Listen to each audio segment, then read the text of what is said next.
வணக்கம் நண்பர்களே, நம்ம சேனலுக்கு உங்களை வரவேற்கிறேன். இன்று நம் வீடியோவில் பேசப்போது லியோ பாக்ஸ் ஆஃபீஸ் கலெக்ஷன் உண்மையா அல்லது பிஆர் ஸ்டண்ட் என்ற சர்ச்சைக்குரிய விஷயத்தை பற்றி தான் இந்த வீடியோவில் பார்க்க போகிறோம். ஒரு அதிகாரப்பூர்வமான ஆவணம் கவர்மெண்ட்டுக்கு சமர்ப்பிக்கப்பட்டிருக்கு.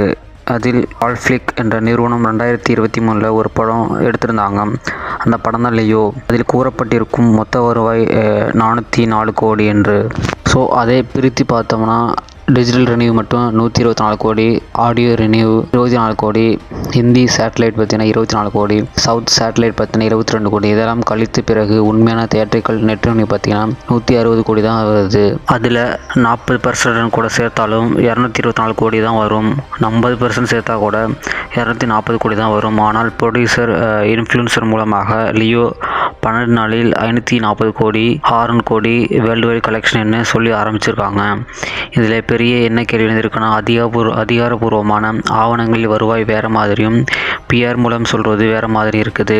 ஸோ இதன் மூலம் கவர்மெண்ட்டுக்கு சமர்ப்பிக்கப்பட்ட ஆவணங்களில் சொல்வது என்னன்னா, லியோ படம் மேக்ஸிமம் 240 கோடி தான் தியேட்ரிக்கல் கிராஸ் ரெனியூ மட்டுமே வந்திருக்கும்.